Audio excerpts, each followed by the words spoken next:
Welcome to the deep dive. Today we're really diving into maybe the most famous courtroom showdown in all of Athenian history. Definitely one for the ages. Yeah, a trial that, well, it wasn't really about a specific crime in the way we might think of it today. It was much more about judging an entire political era, looking back. Absolutely. We're talking about the trial on the crown, the legendary clash between Athens' two greatest orators, Demosthenes and Aeschines. Titans, really. Truly. And it's such an intense focus for us today, but it gives this incredibly direct view, a dramatic one, into the final chapters of independent Athenian democracy. So the surface issue, the thing they were supposedly arguing about, seems almost minor, right? Procedural thing. Exactly. Incredibly narrow on the face of it. It was about whether Demosthenes was legally entitled to receive a golden crown proposed by his ally Ctesiphon, a kind of lifetime achievement award almost. But the sources, they make it pretty clear that wasn't the real fight. Not even close. The sources show this was a political deathmatch. Our mission here really is to unpack how Demosthenes used his defense speech on the crown to justify his entire political career, specifically his long resistance to Macedonian power to King Philip II. And how Aeschines, his rival, tried to tear that legacy down. Precisely. Aeschines' goal was to frame that whole period of resistance as, well, a catastrophic failure driven by Demosthenes' own ambition and misjudgment. Self-serving, basically. The stakes, I mean, you really can't overstate them. And there was this huge gap, right? 8 years between the crown first being proposed and the trial actually happening in 330 BCE. Yeah, that delay is significant. It allowed tensions to build and the political landscape to shift dramatically after Philip's victories. So by 330, this wasn't just about a legal technicality or even just a personal grudge, though there was plenty of that. It was about the political soul of Athens, the historical verdict. That's it, exactly. The historical judgment. The sources we're leaning on today are mainly key bits from Demosthenes' amazing defense speech on the crown itself, plus, the wider historical context about how Athenians argued in court, their legal traditions, their moral frameworks, all the stuff that shaped public life. Okay, so this deep dive is sort of our way into understanding not just what they said, but how they said it and why it was so incredibly effective or devastating. And ultimately consequential. Yeah. The speeches didn't just decide Demosthenes' honor and, frankly, potentially his life, or at least his citizenship. Right, exile was definitely on the table. Absolutely. But they also kind of cemented the historical view of Athens' foreign policy in those critical years leading up to their subjugation by Macedon, first Philip, then Alexander. And the result itself it's legendary, isn't it? Oh, completely. Yeah. Demosthenes didn't just win. He crushed Aeschines, won so decisively that Aeschines failed to get even a fifth of the jury votes, which was the threshold you needed to avoid a massive fine. And that forced him into exile, permanently. Permanent exile. He left Athens and never came back. That outcome alone tells you almost everything about the sheer power of Demosthenes' rhetoric, his performance on that day. Okay, let's get into it. Let's start by setting the scene, the political landscape. Section 1, #I, the political landscape and the roots of the conflict. Right, so by 330 BCE, when this trial finally happens, Philip II of Macedon, well, he's dead, but Macedon is the undisputed power in Greece. The Battle of Chaeronea in 338 BCE had already settled that. Yeah. Philip died a couple of years after Chaeronea, but Alexander was firmly in charge, and Macedonian dominance was absolute. The trial takes place in that shadow. And the whole conflict, the root of this trial, goes back to Demosthenes' long, fierce opposition to Philip, stretching back years before Chaeronea. He really earned that nickname, didn't he? The irreconcilable orator. He really did. That identity is just fundamental to understanding him. The historical context, the sources, they paint his strategy against Philip as one of persistent and crafty agitation. That's a phrase that comes up. Persistent and crafty. So not just disagreeing on policy. No, it was more than that. It was a deliberate, sustained campaign to stir up the Athenians, to get them to act, often even when it seemed counter to their immediate diplomatic interests. He was pushing them towards confrontation. And you said it worked. What was the actual impact of this agitation? Oh, it definitely worked in terms of mobilizing opinion. The sources suggest this agitation was key in turning what might have been just, a period of coolness or occasional disputes with Macedon. Like a tense rivalry. Exactly, into a full-blown existential war. Demosthenes was a master at shaping public opinion. And part of how he did that, according to some historical commentary, was by fostering this.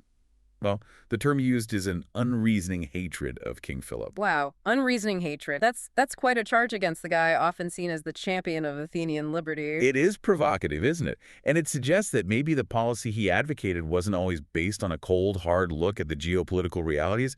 Maybe it was more about whipping up emotion, fear, moral outrage. Which I suppose can be very effective politics. Extremely effective. But the criticism leveled by some historians is that this agitation was so effective that Philip's actual character, aims, and resources were totally misrepresented to the people of Athens. So the implications that Demosthenes may be the greatest orator Athens produced relied on, well, spin. Distortion. That's the critique, yeah.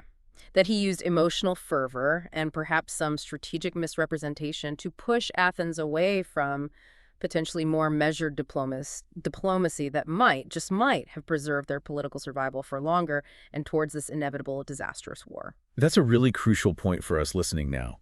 The historical view suggests the very victory Demosthenes won in this trial might have been a defense of a policy that was, at its root, based on a skewed picture of the enemy. It's a complex legacy, no doubt. But let's talk about the actual policies, the military stuff, because that's what Aeschines was attacking, looking back after the defeat.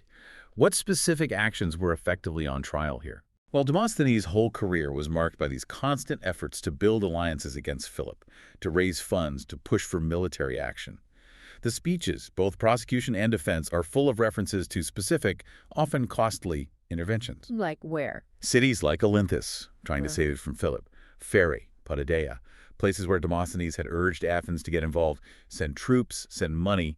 In his own defense, he mentions organizing a great deal more, basically, a whole network of resistance efforts across the Greek world. And these weren't just minor border conflicts. They fed into bigger wars. Absolutely. The backdrop to much of this was the Major War, identified in the sources as the Third Sacred War. Now, that wasn't purely an Athenian conflict against Macedon initially, but Demosthenes was instrumental in pushing Athens into a central, deeply antagonistic role against Philip within that wider conflict. So Aeschines' argument must have seemed pretty straightforward on the surface. Look at all the money spent, the lives lost, the effort, and look where we ended up. Subjugated. Demosthenes' policy failed. That was the core of it. Simple, brutal, and based on the undeniable reality of 330 BCE, Athens was no longer truly independent. But the sources also push us to see a bit more nuance, right? Something maybe Athens itself wasn't fully grasping at the time about their place in the world. Yes, and this is a really important piece of historical perspective that kind of chips away at Demosthenes' narrative of Athens being the sole bastion against tyranny, with him leading the charge. Some historical news suggests that for Philip, Athens was always less significant than he was for them. Ouch. That's gotta hurt Athenian pride. They saw themselves as the center of the Greek universe. Completely. But Philip, he often seems to have viewed Athens more as a strategic problem to be managed, bypassed, or neutralized, rather than his primary focus or existential enemy, at least not initially. So if Philip had bigger ambitions, maybe looking east towards Persia, for instance, then dealing with Athens wasn't always his top priority. That's the idea. The sources suggest Philip continued to deal generously with Athens, or at least pragmatically, insofar as his strategic objectives and ambitions allowed. He didn't necessarily want to crush Athens immediately because, frankly, he had other bigger goals. Which implies? It implies that Demosthenes' policy of irreconcilable hatred, of constant confrontation, might have actually forced Philip at hand. It might have pushed him into a more aggressively hostile stance, whereas a different Athenian approach, maybe more diplomacy, might have preserved their autonomy, or at least delayed the final confrontation. That's a really complex picture, and Aeschines must have tried to use this complexity, especially around things like peace treaties, right? Let's get into that specific legal fight over the Peace of Philocrates. That was one of his opening shots. It was a key early charge, yes. We know this mainly from how Demosthenes refutes it in his defense. Aeschines was trying to undermine Demosthenes' credibility right from the start. Oh, what was the accusation? It was kind of a two-pronged attack. First, Aeschines apparently claimed Demosthenes was actually responsible for that peace treaty years earlier. Wait, responsible? But Demosthenes was the war guy. How did that work? Well, the implication could be several things. Maybe Demosthenes was inconsistent, hypocritical, maybe he secretly buckled under pressure, or maybe, and this was always a charge lurking, maybe he was somehow bought off by Philip during those negotiations. It casts doubt on his integrity. Okay, that's one prong. What was the second? You said it was more serious. Much more serious. Aeschines also claimed that Demosthenes deliberately made it impossible for Athens to coordinate with other Greek states to negotiate that peace collectively. So isolating Athens. Exactly. The suggestion was that Demosthenes, through manipulation or maybe deliberate delay, sabotaged the chance for a united Greek diplomatic front. That meant Athens had left leverage when they finally did make peace, and they got a worse deal. It borders on accusing him of treason, or at least incredibly reckless political malpractice. That is a devastating accusation. Not just a mistake, but intentionally harming the city's position for, well, for whatever reason Aeschines wanted to imply. His own gain. That's the poison in it. It suggests malice or profound selfishness. But Demosthenes' response here is just classic rhetorical judo. He flips it immediately. The famous jab. The killer question. He basically turns to the jury and says, paraphrasing here, okay, Aeschines claims I did this terrible thing back then during the peace talks. If that's true, if I was acting so suspiciously or harmfully, why didn't he, Aeschines, who was also an ambassador on that mission, why did he stand up and denounce me at the time in the assembly when the decisions were being made? Right. Why wait 8 years until after we've lost the war? Precisely. Demosthenes uses Aeschines' past silence as evidence of his present malice. He frames the whole prosecution not as a genuine concern for justice or statecraft raised at the proper time, but as a politically motivated attack launched years later, purely out of spite and opportunism, now that things have gone wrong. It paints Aeschines as the liar, the one acting in bad faith. Okay, so that counterattack directly sets up what seems to be the absolute core of Demosthenes' whole defense strategy. Tackling this problem of hindsight. Aeschines is judging everything, the alliances, the spending, the failed campaigns, based on the known outcome. Defeat. Yes, the known disastrous outcome. Cheironia looms over everything. Demosthenes knew he couldn't deny the defeat, so he had to dismantle the entire way Aeschines was framing the argument. He had to attack the very idea of judging past policy by future results. It's what you call the foresight dilemma. Exactly. And it's probably the most enduring, most universally relevant part of this entire speech. Demosthenes confronts the jury with the fundamental unfairness of judging decisions made under uncertainty by what happened later, especially when external factors, bad luck, the enemy's strength, what the Greeks might call fate, played a role. He basically says Aeschines is blaming him for not being psychic. Pretty much. He puts it directly to Aeschines in the speech, something along the lines of, look, if you were the one person in Athens, the only one, who actually knew for sure what the future held, well, then it was your absolute duty to stand up and warn us all back then. But since you didn't... But since you clearly didn't have that crystal ball, Aeschines, you were just as ignorant about the future as the rest of us. You were constrained by the same ignorance. So how dare you hold me uniquely responsible now? That's a brilliant trap, isn't it? If Aeschines claims he did know, he has to prove he warned everyone at the time, which he apparently didn't.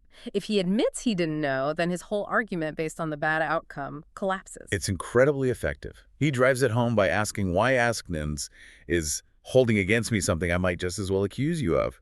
It forces the jury to think about the role of a statesman. Is it to be infallible, or is it to make the best possible judgment with the information available, accepting the risks? He's shifting the ground, judging the process and the intention, not just the result. Precisely. He's arguing that statesmen have to deal with probabilities, with risks, with incomplete information. They should be judged on whether their intentions were good, whether their policy was sound based on what was known or could reasonably be expected at the time, not on whether fate ultimately smiled on them. That feels like a really profound point he's asking the jury to accept. Moving the basis for judgment away from the tangible outcome, the lost war, the Macedonian garrison, towards something intangible. Did this man act honorably? Did he try his best for Athens? Absolutely. And this wasn't just a clever legal trick. It tapped into something deep in the Athenian mindset. There was a strong cultural emphasis on civic virtue, on intention, on fulfilling one's duty to the polis. Sometimes that mattered as much, or even more, than just raw success. We still debate this today, right?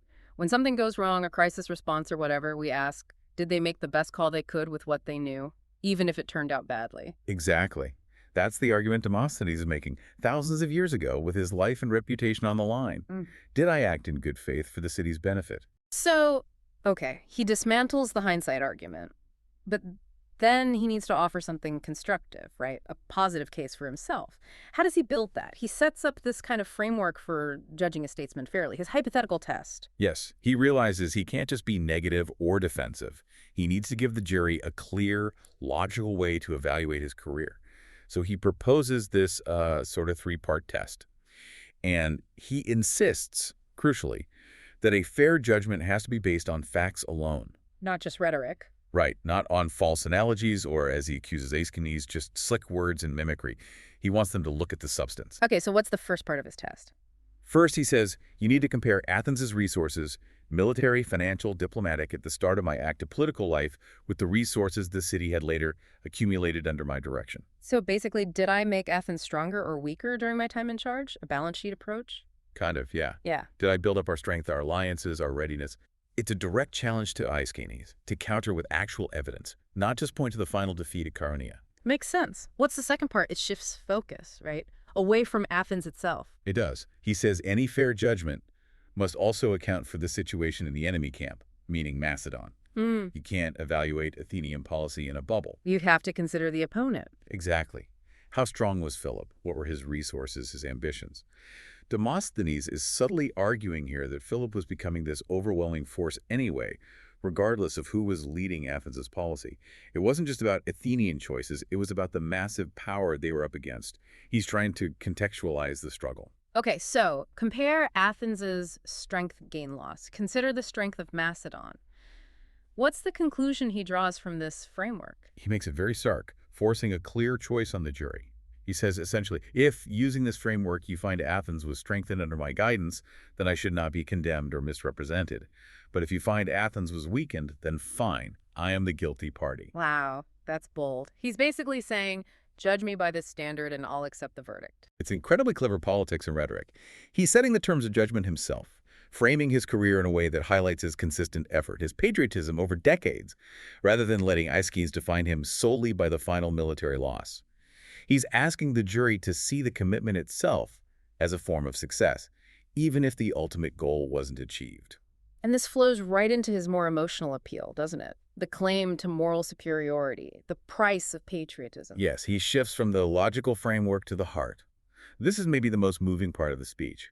He paints himself as the guy who devoted everything to what everyone agreed was good for Athens, its freedom, its honor. And he did it without compromise. Without hesitation or compromise, he claims, and crucially, whatever the personal risks. He emphasizes the danger he put himself in, risking his property through liturgies, risking prosecution, maybe even risking assassination by Philip's agents.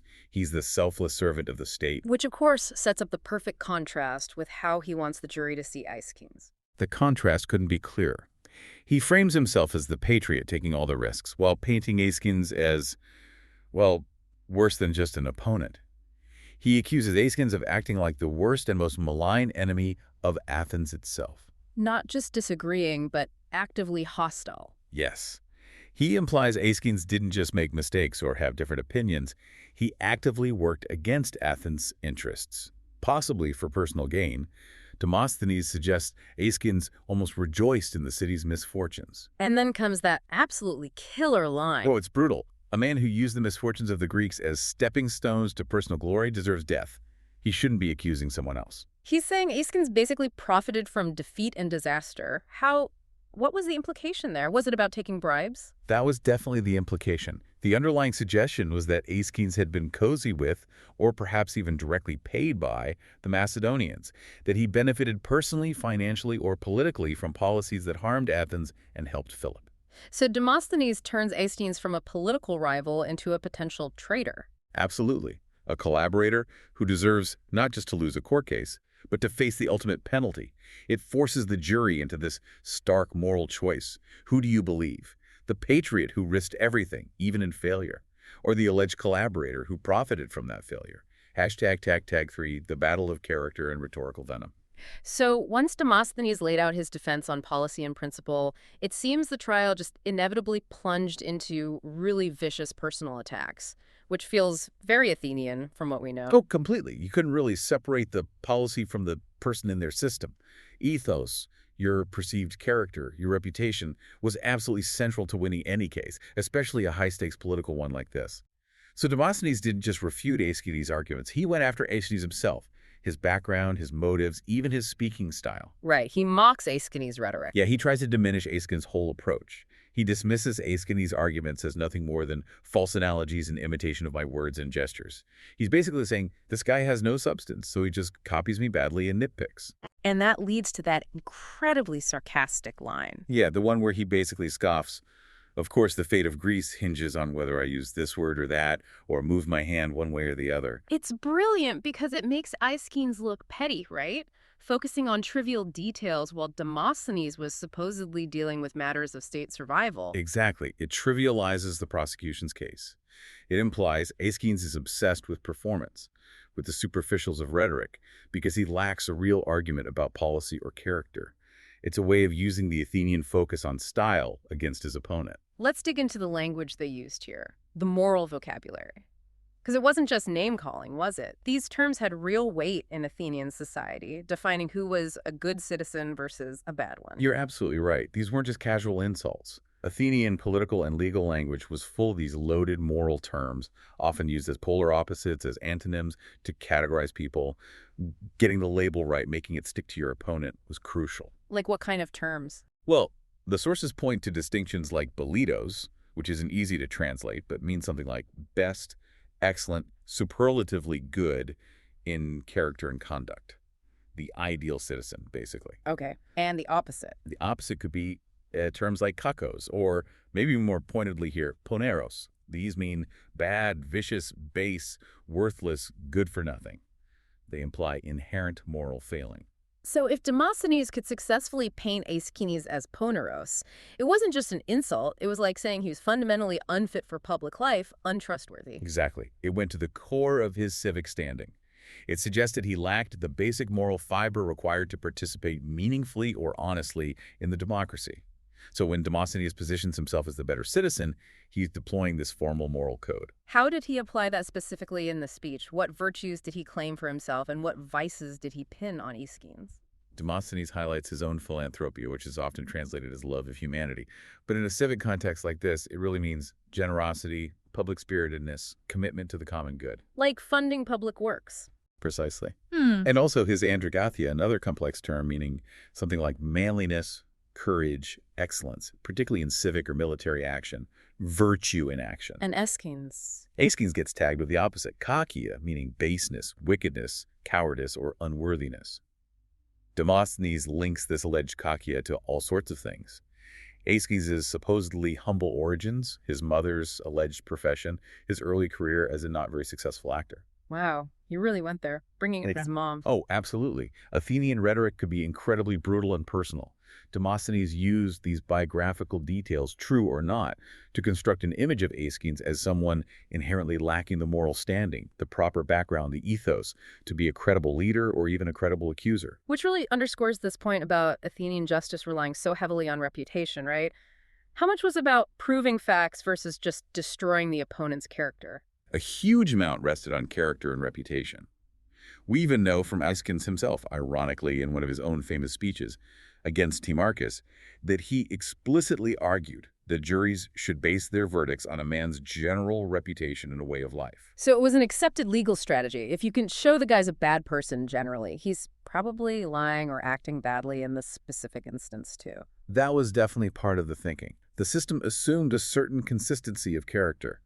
Therefore, proving your opponent was generally disreputable was a valid way to undermine his specific claims in court. And witnesses played a role in this, but maybe not just testifying about the facts of the Crown proposal. Exactly. The sources suggest that in these big political trials, witnesses were often called not necessarily because they had direct knowledge of the legal technicality, like whether Ctesiphon's proposal followed procedure, but more to demonstrate the extent of support which the litigants enjoy. So character witnesses, basically, showing off your network. Pretty much.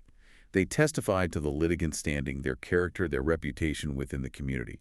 It was a way of saying, look at all these respectable people who vouch for me. But surely the jury knew these witnesses were likely biased, friends of the speaker. Oh, absolutely.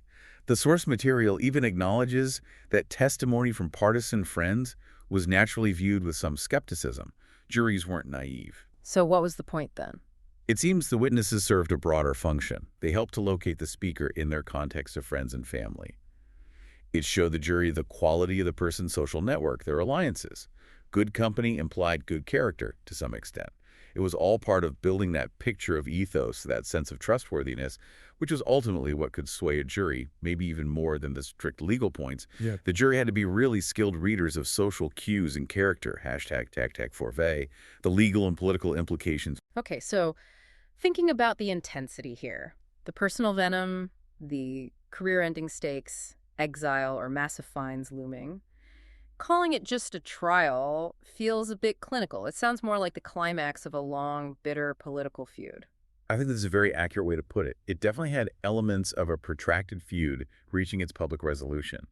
The Athenian legal system, especially in these political cases, graphi, wasn't just about objective fact-finding.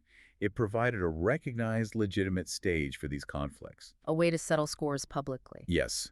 The trial gave both Demosthenes and Aeschines this incredible platform to air all their grievances going back years and to seek public vindication or, maybe even revenge in a political sense. Litigation could absolutely function as a form of high-stakes political warfare in Athens.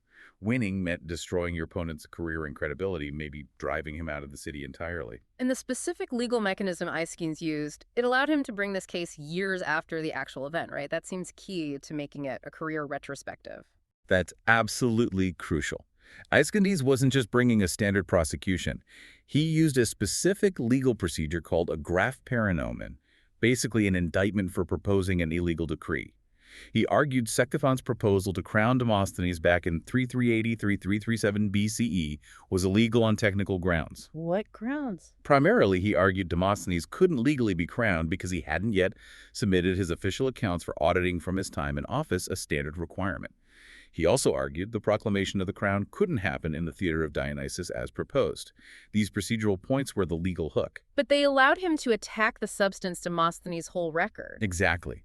The graph paranomen allowed Aeschines to challenge the proposal years later, and in doing so argue that Demosthenes didn't deserve the crown because his policies had been disastrous.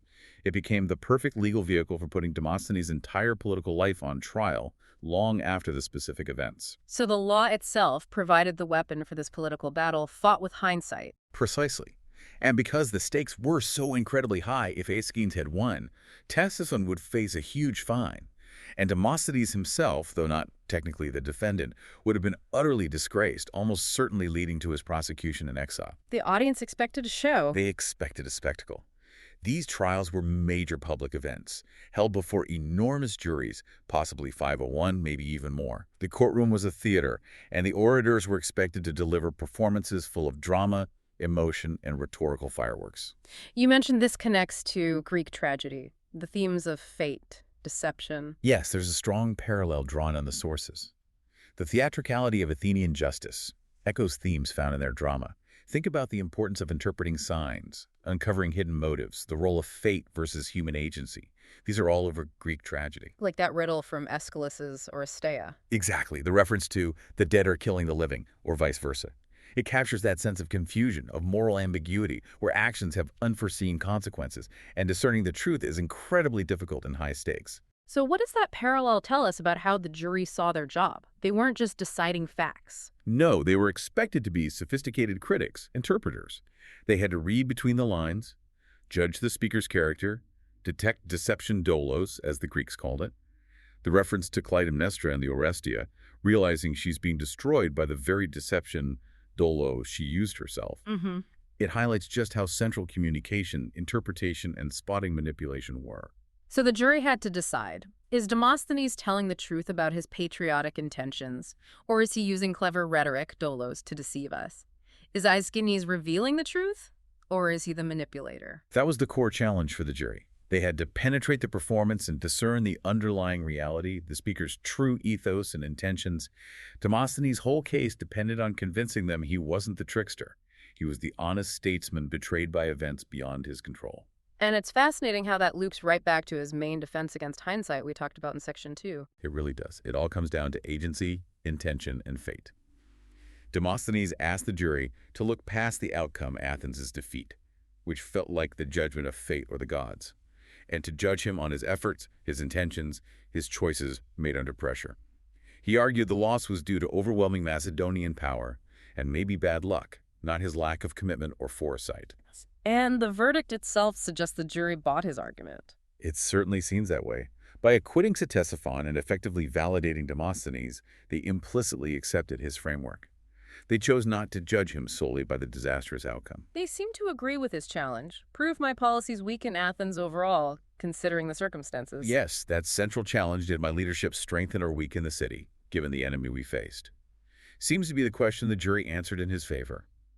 They rewarded the perceived civic virtue, the consistent patriotic struggle over decades, even though that struggle ultimately failed militarily. It's just striking how comprehensive this judgment was. A whole career, a whole lifetime of political activity, judged in one day. That feels different from how things often work now. It really highlights the unique nature of Athenian democracy, especially in its later, more dramatic phases. This wasn't just about a specific law or action. It was a holistic evaluation of a statesman's worth to the city, blending legal, political, and moral judgment in a way that's quite rare. And the consequences for losing were just total. Utterly total for Aeschines.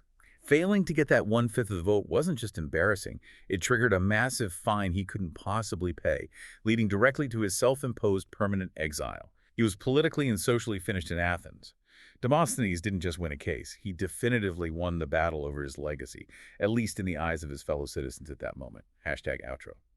So, wrapping up this deep dive into On the Crown, it's clear this wasn't just a legal dispute. It was, as you said, a ferocious political deathmatch. Absolutely. And it really came down to a clash of narratives, a masterclass in rhetoric. You had Demosthenes defending his record based on proactive policy, patriotic intention, and personal risk, Pitted against Aeschines, who focused on retrospective failure, the harsh reality of defeat, and accusations of moral failing and maybe even corruption. Yeah.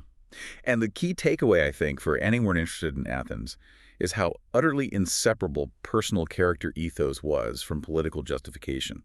You couldn't just argue the policy, you had to embody the ideal citizen.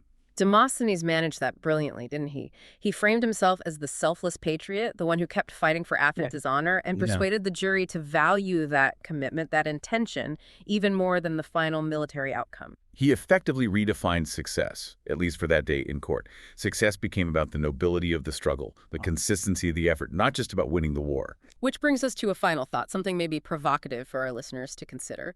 Demosthenes made that incredibly stark claim. A politician who uses public misfortune for personal gain deserves death.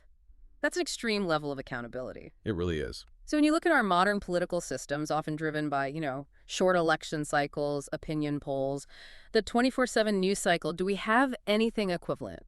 Is there any mechanism, any forum for such a comprehensive, high-stakes public reckoning of an entire political career? That's a great question. Where is that ultimate judgment? Yeah, where's the place a leader is judged not just on immediate popularity or whether they foresaw every crisis perfectly, but on their cumulative contribution to the public good over the long haul? Judged on their civic virtue, their androgathia, perhaps, even if external events led to difficult outcomes. It makes you wonder, doesn't it? Do our current systems perhaps prioritize immediate results, or maybe even just managing perceptions, over that deeper assessment of intention and long-term civic contribution? Do we lack that single intense arena, that one day in the Athenian court where a leader is forced to justify their entire political life under that kind of intense moral scrutiny Demosthenes faced? A fascinating question indeed, something to definitely mull over. For sure. Well, thank you for joining us on this incredible deep dive into one of history's greatest rhetorical battles. My pleasure. It was fascinating to revisit.